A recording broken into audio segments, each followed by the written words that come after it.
Hola, ¿qué tal? Saludos cordiales aquí en TV Senado, en Profundidad de Campos.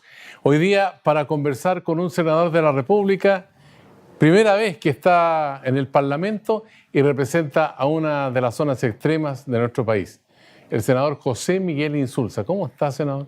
Muy bien, don Jaime, mucho gusto en saludarlo. Igualmente, pues. Bueno, todo Don esto... Jaime le dije, lo confundí con el ministro de los campos. Usted. Bueno, No somos sé. de la misma zona con Jaime Campos, ¿Ah, no sí? somos parientes, ¿no? Él está en otro nivel, digamos. Bueno, pero usted está en el nivel decano y en el nivel de uno de los periodistas más relevantes de este país, pues así que... En las comunicaciones. Bueno, senador, usted en un momento habló de sequía legislativa. ¿Qué tan profunda es la sequía o se ha reactivado el Yo Parlamento? creo que todavía se mantiene un poco. ¿Eh? A ver, entendámonos, hay una cantidad de proyectos que están en el Congreso. Si usted me dice cuántos proyectos tiene el Congreso, sí, son de alguna manera, son varios centenarios los que están aquí. Muchos de ellos, de todas maneras, requieren el acuerdo del Ejecutivo para avanzar, fundamentalmente por las urgencias y también porque todo proyecto que tiene un contenido financiero tiene que ser ratificado por el gobierno. Pero lo que no ha ocurrido es que han llegado nuevos proyectos. O sea, no han llegado nuevos proyectos de aquellos que el gobierno ha anunciado mucho, todavía no los tenemos acá.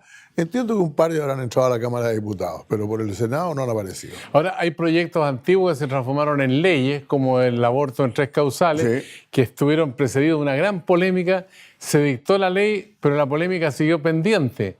Claro, porque había que dictarle un reglamento. Las leyes muchas veces no dicen lo fundamental, pero no dicen cómo se implementan. Y el señor ministro de Salud decidió lanzar un reglamento y hacer el decreto, como le correspondía legalmente hacerlo, pero algunos estimamos que ese decreto no coincidía con el texto de la ley, no era coherente con el texto de la ley.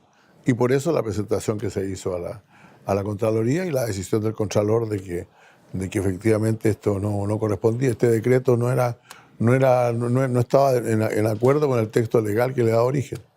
O sea, los recintos privados que reciben recursos públicos a su juicio tienen la obligación de proporcionar los servicios, de servicios de obstetricia y ginecología, de manera que de acuerdo con la ley y no con su propia decisión.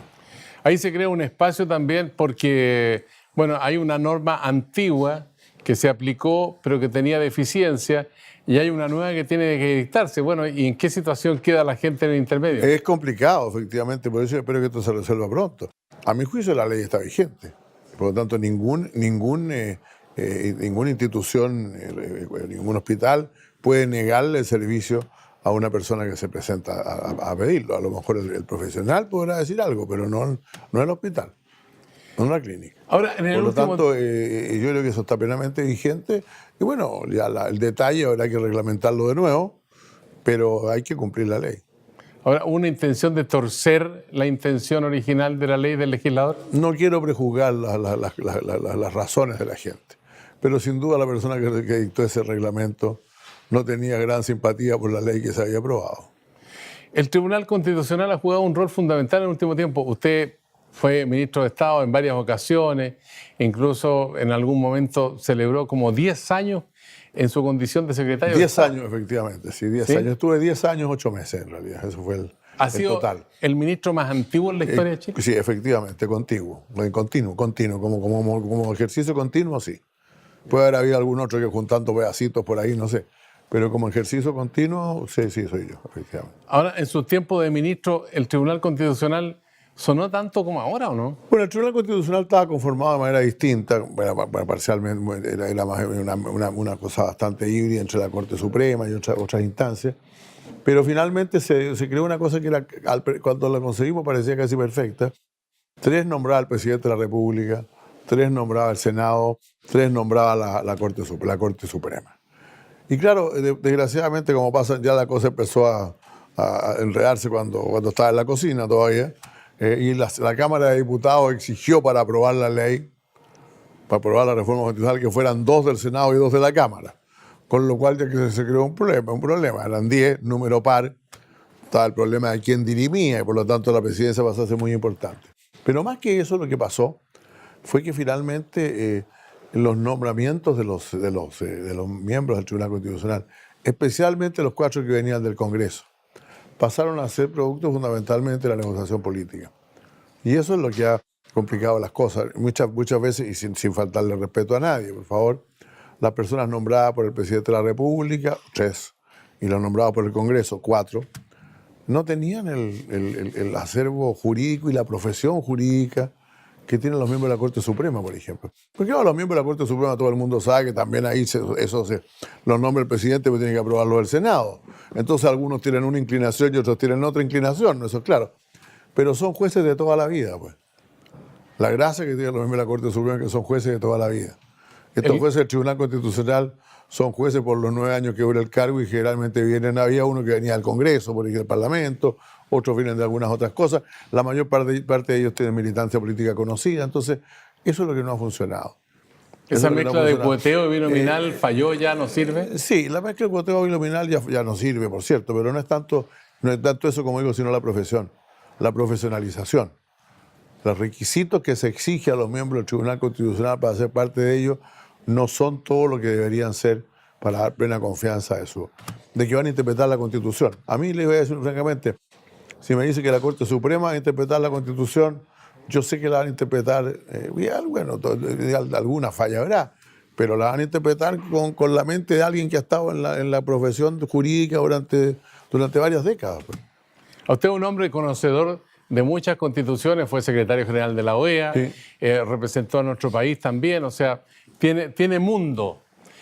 ¿Cuál es el modelo de Tribunal Constitucional que le conviene al Chile del presente y del futuro? Mire, yo he suscrito algún proyecto que cambia sustantivamente el nombramiento, los requisitos, etcétera. Pero usted me pregunta a mí, no digo qué es lo que vaya a apoyar finalmente cuando hagamos reforma, porque tendremos que conversarlo entre manos. Pero yo creo que la Corte Suprema debería ser nuestro Tribunal Constitucional. Es el poder supremo, el poder judicial supremo de este país. En todas partes, cuando uno habla, por ejemplo, de la Corte Suprema de Estados Unidos, la Corte Suprema de Estados Unidos es un tribunal constitucional.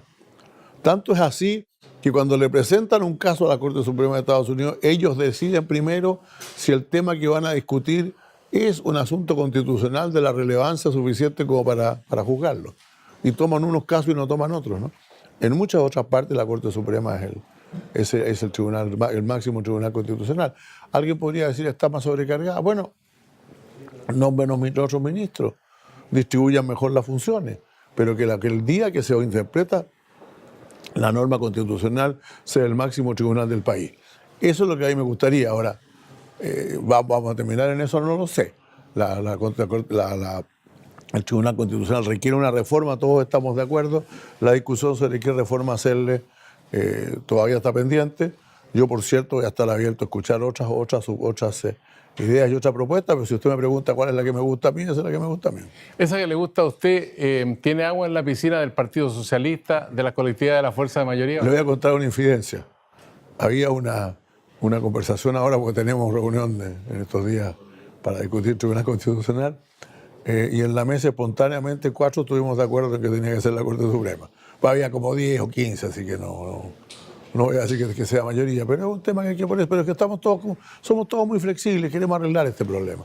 Tenemos que tener una Corte Suprema en que confiemos todos, una Corte Constitucional en que todos podamos confiar. Ahora, uno de los proyectos que resultó emblemático en el gobierno anterior decía relación con un cambio profundo al Servicio Nacional del Consumidor, que era bien acogido por la ciudadanía, según los estudios de opinión pública, porque protegía a los consumidores de los abusos. Sin embargo, con el Tribunal Constitucional, muchos afirman que quedó sin dientes ni muelas. No, quedó sin dientes ni muelas, y lo que es grave, esto puede pasar en otros servicios que aplican sanciones. Porque lo que dijo el Tribunal Constitucional es que solo los tribunales de justicia podían aplicar sanciones. Por lo tanto, la Corte, el CERNAC ahora le puede decir a usted, señor, esos zapatos que está vendiendo son malos y usted no debe hacerlo, pero no lo puede sancionar por eso. Para poder castigarlo tiene que ir a un tribunal. Y eso hay que quitarle los dientes completamente. O sea, supuestamente, le aumentaron poderes fiscalizadores al CERNAC, pero lo dejaron sin el instrumento de poder multar a los infractores, pues. Cuando lo normal era que el CERNAC los multara y que si ellos querían recurrir a un tribunal, recurrieran para evitar la multa, ¿no? Ahora, ya que estamos hablando de la inquietud de los ciudadanos, uno de los problemas fundamentales en los últimos años o en la última década es el que dice relación con la seguridad pública. La ciudadanía ve que los grandes casos se resuelven medianamente o malamente, según también las encuestas que se han hecho, y es una situación que queda pendiente. La gran mayoría no se resuelve por parte de la justicia, a pesar de que tenemos un sistema procesal penal vigente hace harto tiempo ya y que discriminó entre la tarea que hacen los investigadores, o sea, los fiscales, que ponen a consideración de los jueces, y la otra parte tiene también la posibilidad de defenderse en un caso de acusación. Bueno, mire, en realidad este tema es bastante más complejo de lo que parece, porque finalmente, si usted se imagina, que casi nadie imagina la cantidad de casos que tiene que ver la Fiscalía todos los años. Estamos hablando de más de 500.000 casos. Y estoy hablando solamente de aquellos que tienen un hechor identificado, ¿no? En que el imputado es conocido. Entonces, lo otro que no se ha podido averiguar quién cometió el delito, que la policía no ha podido averiguar en su investigación, no lo estoy contando aquí. De esos 553.000, creo que fueron el año pasado, una parte importante ha seguido su proceso. Ha seguido su proceso. Lo que pasa es que hay una cantidad de delitos que o crean gran molestia en la opinión pública, o son, por así decirlo, cometidos con demasiada frecuencia, o por alguna razón hieren algún sentimiento muy especial, etc. Entonces, todo eso son los que se presentan ahí, y eso a veces se demoran un poco en salir, eso es cierto. Pero yo creo que la Fiscalía está haciendo un esfuerzo grande por sacarlos adelante. Lo que pasa es que estamos hablando, como digo, de cientos de miles de casos. El año pasado, según leí ahí, de cerca de 400.000 casos o algo más, fueron resueltos por los tribunales. Pero eso uno lo sabe porque hay muchos casos chicos, todo lo demás la gente mira nada más que los grandes casos, los grandes temas, ¿no? La Fiscalía ciertamente tiene algunas deficiencias, tiene falta de recursos. Los fiscales a veces tienden a ser como personajes que de alguna manera también pueden querer hacer una carrera, probablemente una carrera en otra parte, ¿eh? Porque en la Fiscalía no pueden hacer una carrera, para los 8 años tienen que ir, cosa que a mi juicio es un error muy grave. Pero entonces hay una serie de problemas, mucho lucimiento, pocos resultados a veces en algunos juicios muy importantes. Incluso a veces lo que ha pasado mucho con los casos de corrupción o de financiamiento de la política, por llamarlo así, las penas son muy bajas. Ahora, eso lo sabemos todos en el momento que el juicio empieza. Pero cuando la gente se entera de que este señor que ha estado en la plana mayor de los diarios durante no sé cuántos años, ahora lo van a condenar a 300 días de prisión, la gente dice, bueno, ¿y todo esto para qué fue? Bueno, esa es la pena que se permitía, la pena que estaba autorizada. Pero eso es un tema, por lo tanto, más de legislar para cambiar las penas que de quejarse contra los tribunales que las aplican. Ya, pues usted es nuevo en el Senado, pero en política y en ejercicio de la actividad pública es zorro viejo, fue ministro del Interior. Sí, claro. Presidente de la Comisión de Seguridad Pública. Entonces, ¿cuáles son los cambios claves que habría que hacer? Porque primero usted habla de las responsabilidades. Por una parte, la Fiscalía, las policías, los jueces, las leyes. ¿Dónde están las debilidades? Bueno, yo le plantearía inmediatamente una, que es la absoluta, que es la insuficiente integración del sistema penal. Aquí hay prevención, hay policía que tiene que prevenir el delito. Ahí, posteriormente, se comete un delito, hay investigación. ¿No está pasando en la prevención lo que tienen que hacer las policías? No, lo que pasa es que después hay prevención. Primero hay prevención, después hay investigación, después hay condena o juicio y después hay cárcel. Las 4 cosas son un sistema integral. Si una funciona bien y otra funciona mal, el sistema no funciona. Usted no saca nada con tener un excelente policía que investiga todos los delitos y unos fiscales que no funcionan bien. De la misma manera no saca tener nada con tener unas grandes fiscalías y los policías que tienen que investigar no van a funcionar. Y además las fiscalías se atochan cuando los delitos aumentan mucho, por lo tanto la prevención tiene que funcionar. Y también tienen que funcionar las cárceles, porque si no salen de ahí, por así decirlo, licenciados en nuevos crímenes para poderlos cometer. Entonces lo primero es la falta de coordinación entre la policía. Fíjese usted que la ley creó hace más de 10 años, creo que fue. Yo sé, como en algunas cosas no tengo el recuerdo exacto de la fecha, son más de 10 años. ¿El sistema procesal penal? Sistema unificado de datos. De datos. De información. Bueno, y no está funcionando, todavía no conseguimos que funcione. O sea, que la policía, que los carabineros, investigaciones, los jueces, los fiscales, la gendarmería metan todos los datos allá adentro, de manera que si usted pertenece a una institución y quiere saber datos sobre alguien, pues aprieta un botón y aparecen los datos. Eso es falta de coordinación. Hay mucha descoordinación se ha hecho un esfuerzo. Ese es un primer tema. El otro tema es el tema de lo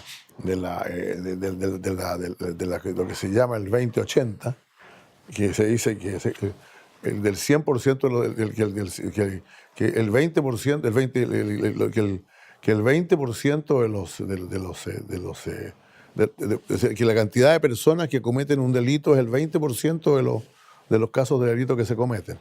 Lo cual quiere decir que un mismo hechor comete un promedio de 5 delitos. La reincidencia y la acción continua de los delincuentes es una cosa que no consideramos suficientemente. Una persona que ha cometido 2 veces un delito antes de los 30 años, lo más probable es que vuelva a cometer uno. Todas esas cosas no las consideramos en nuestro sistema procesal, ni en nuestro sistema tampoco de corrección, de rehabilitación, ¿no? ¿Cómo se llama? La criminalidad juvenil también es un problema. O sea, hay un problema con el tratamiento de los menores porque se ha afirmado en varios estudios que los servicios que atienden a los menores son prácticamente un caldo de cultivo para la delincuencia. Bueno, evidentemente, pues, si usted, a pesar de si usted los junta a todos, si en el mismo hogar hay un muchacho que ha cometido 3 delitos con un niño que fue abandonado por sus padres, lo más probable es que uno eduque entre comillas al otro, pues. Entonces, lo primero que hay que hacer, que se está haciendo, entiendo, ya vamos a terminar de hacerlo en el Sename, es separar a unos de otros, pues. No es lo mismo un niño que ha cometido un delito con un niño en situación irregular. Y sin embargo, muchas veces los juntamos. Y además no les damos el cuidado y la protección que requieren. Entonces, claro, efectivamente, igual que las cárceles es peor todavía. No sé si usted recuerda una tragedia bastante grande que ocurrió cuando se quemó una cárcel en San Miguel. Bueno, ahí murieron reos rematados de 30 años de cárcel con un muchacho que se había robado unas cosas el fin de semana pasado. Unos CD piratas. Estaba por primera vez en la cárcel. Ahora no recuerdo ese hecho porque de alguna manera golpeó el imaginario público, pero eso ocurre en todas las cárceles. Están totalmente mezclados, entonces efectivamente esto parece casi una especie de ciclo de perfeccionamiento para delinquir más, ¿no? Y hay unos años atrás fue casi gracioso. Asaltaron una fábrica de cecina o algo así en las afueras de Santiago. Y si usted miraba el prontuario de los delincuentes, realmente parecía que tuvieran grados distintos. Desde el jefe, que tenía como 4 o 5 ya asaltos hechos, hasta los que colaboraban con él, que estaban como en 2, hasta para llegar a los sapos al final, que era la primera vez que estaban actuando. Ahí nos pasamos a otro tema. En la inequidad social que su partido, el socialista, ha denunciado en muchas ocasiones, la falta de recursos para enfrentar el problema y las políticas públicas adecuadas. ¿Es eso lo que está fallando, no? Mire, yo no voy a negar, porque además lo muestran las cifras, que mucho de la delincuencia tiene que ver con la desigualdad social y con la pobreza. O sea, mire, usted pregunte cuáles son las tasas de delito, de criminalidad en los países europeos, por ejemplo, o en los países de más ingresos de la OECD, y la verdad es que, salvo Estados Unidos, que tiene una tasa de criminalidad más alta, una tasa de homicidio más alta que la nuestra, desde luego, los demás están todos en tasas muy bajas de criminalidad, lo cual quiere decir que a mejores oportunidades, a mayor igualdad de oportunidades, menos delitos, eso es real. Pero todavía hay otra cantidad de fenómenos, ¿no?, que es necesario considerar, con los cuales usted podría disminuir de todas maneras las tasas de criminalidad. Por ejemplo, hace pocos días atrás se confiscó un cargamento de armas. Alguien había comprado armas legalmente en Estados Unidos y las traía para Chile importadas, pues, y las había metido aquí y las vendía, las estaba circulando. El otro día este muchacho que asesinaron ahí en la puerta de la casa de sus padres, de 28 años en Lo Barnechea, le dispararon 6 tiros, y creo que varios de los autores, varios de los ladrones le dispararon. Todos tenían pistolas. Hoy día la gente tiene que decir, en este país la cantidad de armas ha aumentado sustantivamente en los últimos años. Y las familias criminales también. Un asalto ahí de un señor de la tercera edad, cosa que La llena falla de la orgullo. prevención, la aduana que no funciona adecuadamente. ¿no? ¿Qué? Y las familias no son hechas responsables por los delitos de sus menores. O Pero sea, cuando usted habla de la familia no es una familia tipo con mamá, papá, no, abuelitos, estoy hablando de las familias criminales en que todos delinquen y son más de lo que usted cree. Más de lo que usted cree. Como familia son más de 200 en el país. José Miguel Insulza, senador de la República, aquí en Profundidad de Campos, en TV Senado. Una pausa, senador, ¿le parece? Y volvemos. Bueno, con mucho gusto. Usted espérenos ahí.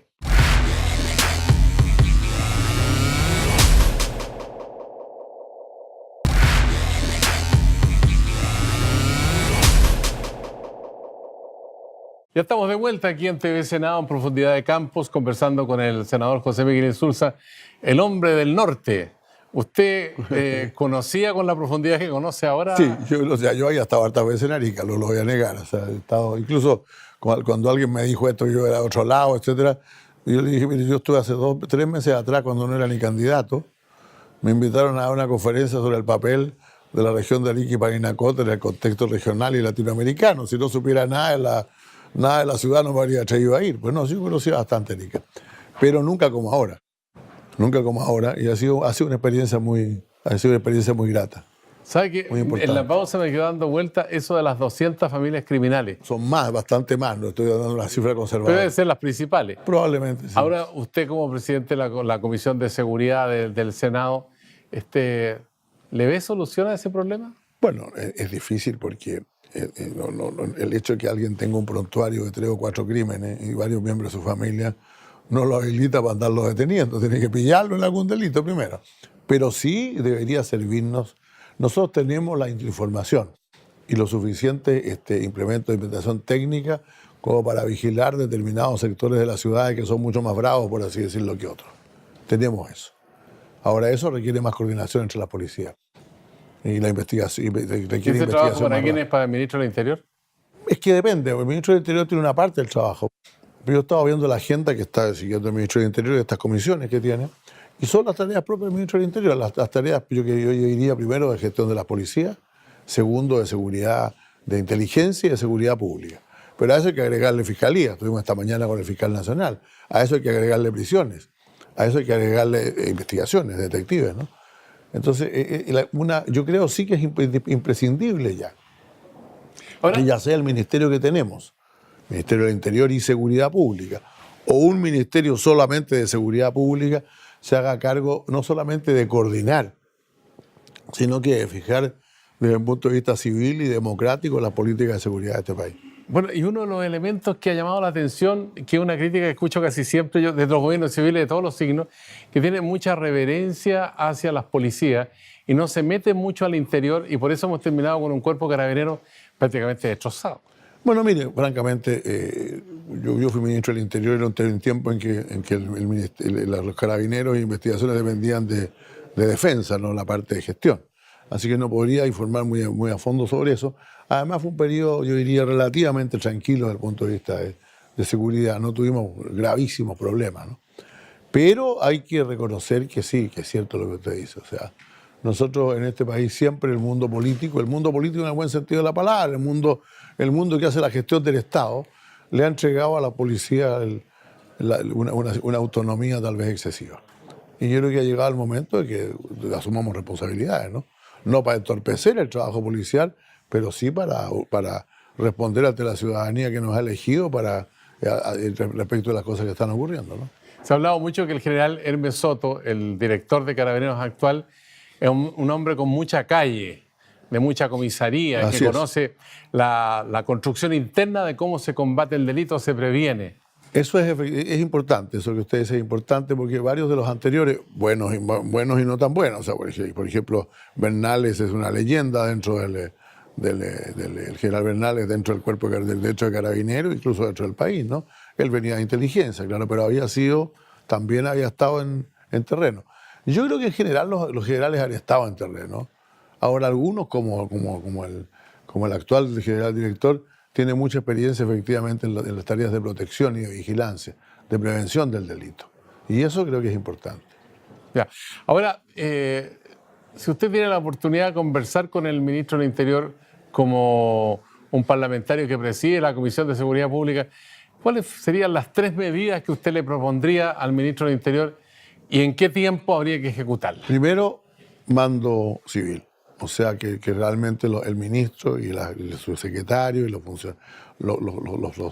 mandos del Ministerio de Seguridad Pública, llámese Ministerio del Interior y Seguridad Pública, o haga yo un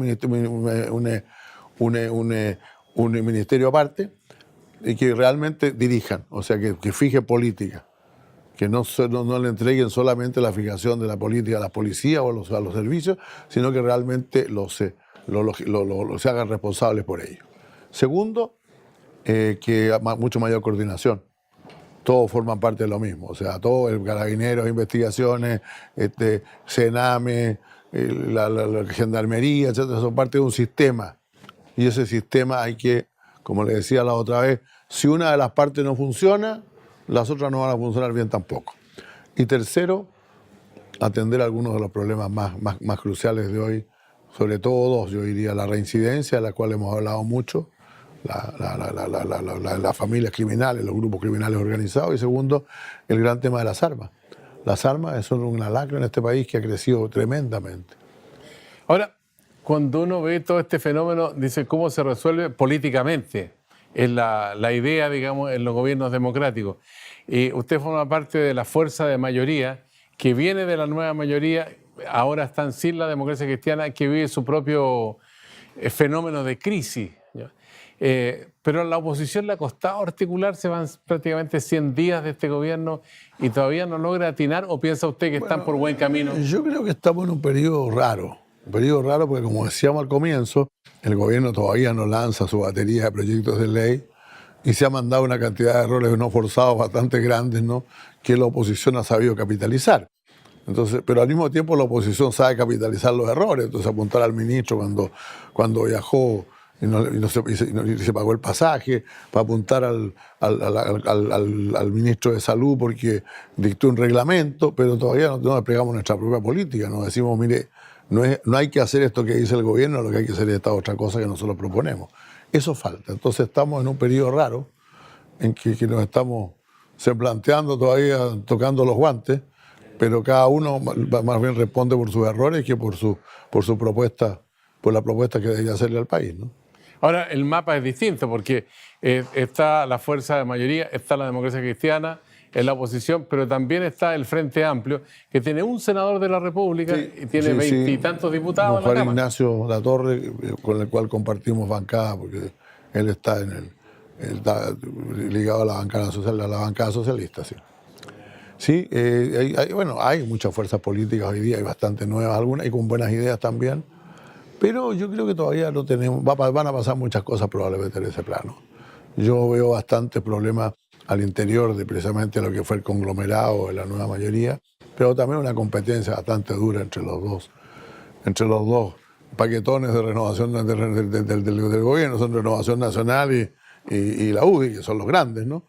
Y los otros más chicos que buscan su lugar, ahí Evópolis y todo, tampoco se sienten demasiado complacidos como están pasando las cosas, ¿no?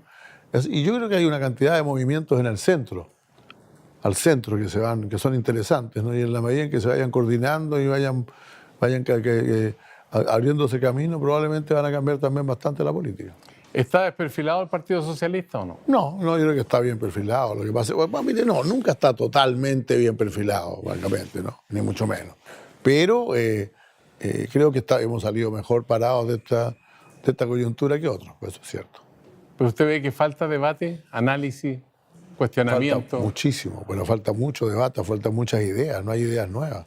Si la verdad es que el gran problema, siempre lo digo, de mi sector, es que el mundo hoy día cambia aceleradamente, pero no cambia solamente en las cosas, por así decirlo, culturales o valóricas, sino que cambia en su economía. O sea, lo que nosotros hacemos, lo que usted hace todos los días cuando sale de la casa, es distinto de lo que hacía 10 años atrás, aunque no se da cuenta. Yo recuerdo la primera vez que conocí un teléfono portátil, era una cosa como así de grande, eso hace como 20 años. Hoy día un teléfono portátil usted lo lleva en el bolsillo, aquí en este bolsillo, pues. Y hay cosas sin las cuales ya no puede vivir, sin el WhatsApp, sin el Waze. Es curioso, yo estaba hasta hace 3 años en Estados Unidos y mi auto tenía un GPS. Y todo el mundo encontraba que estaba estupendo este GPS que yo tenía ahí. Hoy día el GPS ya nadie lo usa en el auto, pero andan trayendo en el celular, pues. Entonces, el mundo ha cambiado mucho. Estamos en un tiempo de una revolución tecnológica inmensa y el mundo de la izquierda, que siempre fue el que habló de las revoluciones industriales y de todas estas cosas, nunca no es capaz de interpretar esa nueva realidad. Y todavía sigue con conceptos del siglo XX o hasta del siglo XIX. Entonces, claro que falta pensar mucho, Ahora, la Falta izquierda, debate en los partidos, falta debate en serio, no que te toca a ti, que me toca a mí, pues, sino que cómo estás viendo el mundo, qué hacemos para cambiar ese mundo. ahora, un proyecto de izquierda, ¿qué vigencia tiene hoy día pensando, por ejemplo, que la revolución cubana quedó estancada y por una situación de aislamiento? Estamos con el problema de Venezuela, con una crisis profunda, una inflación de más del 700%, una inmigración de más de 4 millones de personas. Tenemos el caso de Corea del Norte, que es un país aislado. Entonces, está la socialdemocracia europea, Ahora, que para muchos se ha derechizado. Está en crisis también, y yo déjeme ayudarlo. Todavía, lo más relevante a mi juicio ocurrió hace unos 16 meses en el Foro Económico Mundial de Davos, cuando el presidente de China, el señor Xi Jinping, en lo que es la máxima tribuna del capitalismo mundial, proclamó orgullosamente que China es la segunda economía de mercado del mundo, dijo. O sea, ya los casos que usted me ha puesto son más bien irrelevantes frente a semejante vuelco, pues. Lo que pasa es que esa es la realidad, la globalización de la economía es una realidad que los primeros socialistas ya previeron. Incluso Marx, cuyo bicentenario celebramos hace poco, de su nacimiento, siempre sostuvo que el socialismo como una tarea global, no como una tarea puramente nacional. Fueron los posteriores, los del siglo XX, los que trataron de implantar el socialismo por la vía del socialismo de Estado. Bueno, pero por último, reconozcamos que tenían su perfil. Cada uno de ellos tenía un cierto perfil. El movimiento tenía un perfil. El movimiento de hoy está desperfilado. Anda preocupado de temas muy importantes, no los voy a negar, por favor. Primera prioridad, los temas de género, los temas del aborto, los temas del divorcio, los temas de la vida en familia, de la adopción, etc. De la economía no habla, no interpreta la economía, no dice que es lo más adecuado hoy día, no dice que este país se está monopolizando cada vez más. Si usted mira los resultados de las empresas a fin de año que salen todos en los diarios, son cada vez menos las empresas relevantes, se han ido comiendo unas con otras. El acceso al crédito está cada vez más reservado a un determinado puñado muy restringido de empresas y no está a disposición de los pequeños para que se hagan medianos ni de los medianos para que se hagan grandes. La ciencia y la tecnología, nos gastamos una cantidad ridícula en la investigación científico-técnica. En la era digital no gastamos los recursos necesarios en eso. Y no porque no hay innovadores en Chile, hay muchos innovadores, ¿eh? Pero para innovar realmente hay que tener recursos para invertir y la inversión no va a eso. Seguimos teniendo una inversión puramente rentista. Al que le va bien en un negocio se compra otra casa. ¿El capital especulativo, dice usted? Lo mete al capital especulativo, claro, algunos, y otros lo dedican a comprar tierra o a comprar bienes raíces. Pero mire, antes ¿cómo se llama? Del iPhone y eso otro, había el BlackBerry. ¿Se acuerdan del BlackBerry? Sí, con un botoncito. Sí, lo inventaron algunos ahí en la zona donde yo vivía, de Washington, y lo financiaron un grupo de profesionales exitosos que ponían plata. En lugar de comprarse una casa en la playa, metieron su plata en financiar una aventura. Nosotros no tenemos eso. No tenemos empresarios realmente emprendedores, tenemos muy poco.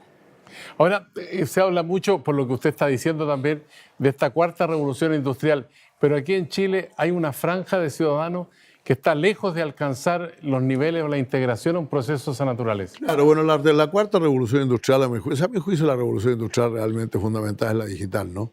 O sea, lo que caracteriza la tercera revolución industrial es la era digital, o sea, es la computadora, son esos. Pues la robótica ya está instalada. Sí, pero sí también, pero la robótica viene un poco antes incluso. Pero así como cuando la segunda revolución industrial lo que la caracteriza es el automóvil. lo cual no significa que también no haya habido radios, refrigeradores, tocadiscos y otro montón de cosas. Y la primera es la máquina de vapor, aunque también habían otras cosas. Pero lo que pasa es que se habla de una cuarta en la perplejidad que produce el hecho de que pasen tantas cosas juntas y que todo esto ande tan aceleradamente, lo que yo le decía. O sea, hay cosas que nacen. Uno siempre pensaba, pucha, que bueno sería en lugar de tener que hacer una cosa a mimeógrafo, tener una máquina que le sacara las cosas, ¿no? Y de repente apareció el fax. Bueno, como 3 años duró el fax. O 5 Fue toda una años. revolución. Se superó con gran velocidad. Hoy día las máquinas imprimen en tercera dirección, en 3 dimensiones y todo lo demás. O sea, entonces, claro, hay algunos que abrumados tanto por eso dicen, bueno, esta es una cuarta revolución industrial, más bien por la velocidad y la enorme cantidad de campos que abarca el proceso. Pero todo esto nace con la digitalización sin ninguna Ahora, duda. a nivel mundial, que usted también es un hombre que está involucrado muy fuertemente en ese ámbito, uno dice, bueno, Tercera Guerra Mundial, no, difícil, pero hay situaciones que son focalizadas y muy graves. Por ejemplo, Donald Trump rompió el acuerdo que había con Irán desde el punto de vista nuclear.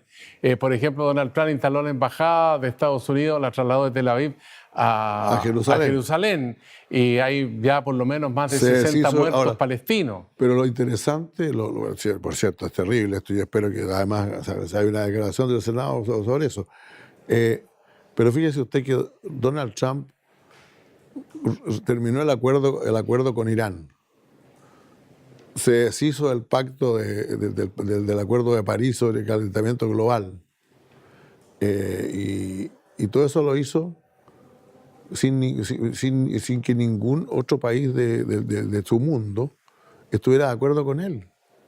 O sea, todas estas cosas las hace Trump con el desacuerdo de Francia, de Alemania, de Italia, de Canadá, de todos los miembros de la OTAN y, por cierto, de China y de Rusia, ¿no? Entonces, hay un problema. Y esta la hace generalmente por Twitter en la mañana, ¿no? Además. Entonces, hay ciertamente un problema. Porque cuando alguien dice que el sistema internacional está en crisis, usted le podría contestar, claro, oiga, pero si hubo muro de Berlín, no me cuente cuento, pues si hubo los misiles soviéticos en Cuba, hubo la guerra de Vietnam, no me cuente que este va a ser más grave. Claro, lo que pasa es que el sistema que enfrentó esas otras circunstancias tenía una cabeza que estaba en Estados Unidos, y hoy día la cabeza está fuera de Estados Unidos, o sea, no está en Estados Unidos ya, porque el presidente de Estados Unidos es partidario de todas las otras cosas, pues. Si usted se da cuenta que este señor prometió parar la migración, prometió levantar un muro en México, prometió terminar con el acuerdo con Irán, prometió terminar con el acuerdo con el pacto de medio ambiente, prometió colocar la embajada en Jerusalén, todas las cosas las dijo. Desató la guerra con China. Con China, la guerra económica con China. Todos decían, no, pero mira, hasta el presidente Obama se equivocó en eso y le dijo a algunos empresarios, pero mira, una cosa es lo que se dice en la campaña y otra cosa es lo que se hace después. No, él está haciendo exactamente todo lo que dijo que iba a hacer. Y eso ciertamente tiene al mundo, no le diré cerca, porque no estamos lejos, pero más cerca de la guerra que antes, claro, pues. Fíjese usted que desde 1970 hasta la fecha, no nacieron muchas potencias nucleares, porque ahí cuando se firmó el acuerdo de no proliferación nuclear. Hoy día con el denuncia del pacto con Irán, es muy probable que de pronto otros países empiecen a construir armas nucleares y las cosas se van a poner más difíciles. Pues aquí en el plano regional, ¿qué le parece a usted que hace rato no nos llega un dardo de Bolivia, de Evo Morales? Está medio callado, ¿eh? ¿Sí? Está medio callado, está preocupado por su amigo. ¿Estará deprimido? Está preocupado por su amigo Maduro y también preparando su campaña, ¿no? Yo la verdad es que lo ignoro qué es lo que ha pasado en el último tiempo, pero usted tiene toda la razón. Desde los alegatos de La Haya, como que no hemos escuchado mucho hablar del presidente Morales, lo cual mejor, pues si nos ataca cada rato, ¿para qué queremos saber de él si no queremos saber de él? Pero ellos son vecinos ad eternum, como diría en latín algún experto. Así es. ¿Cómo encontramos la forma de entendernos? Mire, yo creo que cuando dos países, potencias, dos países soberanos, tienen diferencias irreconciliables, lo que hay que hacer es contener, no dejar que las cosas pasen a mayores. Y eso se puede hacer. Si usted se fija, salvo un par de casos de incidentes, han habido otras agresiones bolivianas en la frontera y otras partes. Nosotros con calma, no vamos a poner nuestra fuerza, no vamos a poner ninguna cosa de eso. Van a provocar por la región, no habrá problema. Los camiones bolivianos siguen viniendo, hasta son de 300 por día, circulan por la carretera 11 que viene de Bolivia hasta Arica, ningún problema. Las aduanas funcionan perfectamente. Los ciudadanos bolivianos que viven en Arica, que son bastantes, no tienen ningún problema tampoco. Hay que mantener la calma. Una pregunta para. Me preguntó final. por Venezuela. ¿Ah? Me preguntó por Venezuela. Por Venezuela. ¿Para dónde va Venezuela? Y le agrego Nicaragua, gobiernos de izquierda en los dos países. Mire, en ambos gobiernos ha habido rupturas democráticas importantes, sobre todo en Venezuela. Yo creo que Venezuela es muy distinta de la Venezuela del periodo de Hugo Chávez, ¿no? Desde luego. O sea, Maduro es más débil que Chávez, ha enfrentado una crisis económica mucho mayor, ha tenido una oposición mucho más fuerte y por lo tanto se dio a la tentación de romper con la democracia, cosa que ocurrió cuando él nombró una asamblea constituyente por su propia pistola, sin pedirle permiso a nadie, y ni siquiera la llevó al Parlamento, sino que ha tratado de aplastar al Parlamento sobre la base de su asamblea constituyente. Cuando a uno le dicen, mire, ¿cuáles son las formas reales en que se rompe la democracia? Una es la vulneración del principio de la separación de poderes y la arremetida de un poder a la esfera de acción del otro. Y el señor Maduro se ha metido con la Corte Suprema, se ha metido con el Congreso, ciertamente no es una democracia. Ortega es otra cosa, Ortega hizo todas las cosas legales. En Nicaragua. Y él hizo, claro, cambió la Constitución medio a la mala para declarar que declaró que era violación de sus derechos humanos el que no lo dejaran reelegirse, ¿no? Lo mismo hizo que pretendió hacer Evo Morales después, ¿no? Pero no le funcionó. O no, le funcionó, perdón. Ahora Evo Morales usó el mismo argumento. Que no dejen que Evo Morales sea candidato quiere decir que Evo Morales está en condiciones de menoscabo respecto del resto de los ciudadanos bolivianos. Lo mismo hizo Ortega. Y la verdad es que lo hizo también con alguna inteligencia porque se empezó a entender muy bien con el mundo empresarial, amplió su base económica y de pronto parecía que en Nicaragua no pasaba nada. Parecía que en Nicaragua había un gobierno unipersonal, bipersonal, porque él gobierna con la señora, ¿no? Y que nadie se preocupara de eso. Y de pronto se produjo el estallido, como siempre pasa. El cesarismo tiene ese problema. Al final, usted puede estar, el César puede estar 20 años, pero al final lo apuñalan, pues. Entonces, eso que ha pasado en Nicaragua es que, claro, entre el orteguismo se parece más al somocismo. Y el somocismo, al cual Ortega también combatió con éxito, se cayó. Siempre los gobiernos autoritarios se caen tarde o temprano. Y eso es lo que está pasando ahí. Se nos pasó volando el tiempo, tendríamos mucho más para conversar con José Miguel Insulza, senador de la República, aquí en Profundidad de Campos. Senador, le agradecemos la gentileza de hablar con TV Senado. Muchas gracias, le agradezco mucho su invitación, Sergio, y espero verlo. A usted será hasta la vista. Gracias.